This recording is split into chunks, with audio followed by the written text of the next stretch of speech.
भगवान जगन्नाथ की पवित्र भूमि, कला संस्कृति की जन्मस्थली, वीरों और महापुरुषों की जननी ओडिशा। कलिंग राज्य का उल्लेख महाभारत जैसे पौराणिक ग्रंथों में मिल जाता है और इसकी कहानी वे पत्थर भी कहते हैं जिन पर यहाँ के प्रतापी सम्राट खारबेल का नाम लिखा है। ओडिशा के निवासी कितने स्वाभिमानी, राष्ट्रभक्त और साहसी हैं, इस बात का प्रमाण कलिंग युद्ध स्वयं है।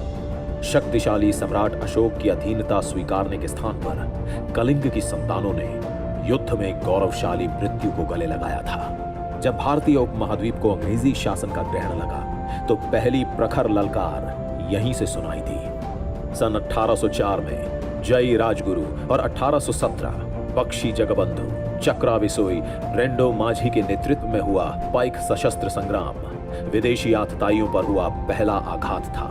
बाद में सरदार सुरेंद्र साई ने मुक्ति संग्राम को आगे बढ़ाया।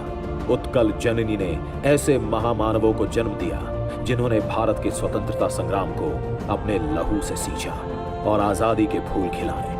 मधुसूदन दास और गोपबंधु ने सत्याग्रह की राह पर चलकर स्वतंत्रता का आंदोलन चलाया। वहीं लक्ष्मण नायक, बालक बाजी राउत और रघु दिवाकर जैसे वीरों ने अपने प्राणों की आहुति देकर मातृभूमि का कर्ज चुकाया। पवित्र प्रधान जैसे कई स्वतंत्रता सेनानियों ने अपने संघर्ष से देश का मान सुरक्षित रखा। आज देश प्रधानमंत्री श्री नरेंद्र मोदी के मार्गदर्शन में अपने महान स्वतंत्रता संग्रामियों की स्मृति के उज्जवल आलोक में आजादी के 75 वर्षों का उत्सव मना रहा है। जब अपनी मातृभूमि पर गर्व करने वालों की बात चलती है तो सहज ही नाम याद आ जाता है उत्कल केसरी डॉक्टर हरे कृष्ण मेहताब का। जब देश ने सहायता के लिए पुकारा तो कॉलेज की पढ़ाई छोड़कर युवा हरे कृष्ण ब्रिटिश राज के विरुद्ध उठ खड़े हुए। एक समृद्ध परिवार में जन्म लेने के बावजूद उन्होंने जेल की यातनाओं को सहर्ष स्वीकारा। असहयोग आंदोलन या नमक सत्याग्रह हो या भारत छोड़ो आंदोलन, डॉक्टर मेहताब सतत ही संघर्ष करते रहे और लगभग 10 वर्षों तक जेल में बंद रहे। जब आप 1942 से 1945 तक जेल में कैद थे तब भी ओडिशा के गौरवशाली इतिहास की स्मृतियां आपको उत्साहित रखती।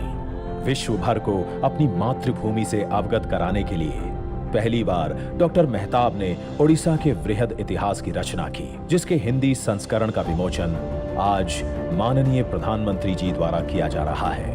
1946 में वे ओडिशा के प्रधानमंत्री बने और फिर अपने प्रयासों से उन्होंने 25 रियासतों का एकीकरण कर वृहदतर ओडिशा का गठन किया, जिसमें सरदार पटेल का उन्हें भरपूर सहयोग मिला। बाद में वे प्रदेश के पहले मुख्यमंत्री बने। डॉक्टर मेहताब अपने ऊंचे कद के लिए जाने जाते थे, परंतु उनका किरदार और भी बुलंद था। उन्होंने केवल नव ओडिशा की सीमाओं का ही निर्धारण नहीं किया, इसके भविष्य के लिए सपने भी देखे और निर्माण भी किए। उन्होंने हीराकुंड बांध के निर्माण, पारादीप पोर्ट और राउरकेला स्टील प्लांट सहित अनेक उद्योगों की स्थापना से आधुनिक ओडिशा की नींव रखी, तो कटक के स्थान पर भुवनेश्वर को नई राजधानी बनाने में अहम भूमिका निभाई। मजबूत बुनियाद पर खड़ा ओडिशा आज धमरा और पारादीप बंदरगाह का कायाकल्प हो या ऊर्जा गंगा पाइपलाइन परियोजना, खनिजों का सही उपयोग हो या फिर प्रदेश को हाइड्रोकार्बन हब बनाने की बात, ओडिशा अपने नवोदय की ओर निरंतर बढ़ रहा है। आज ओडिशा प्रेरित भी है और सक्षम भी। फिर निश्चय से विजय होगी। उत्कल भूमि की जय जय होगी। जय जगन्नाथ।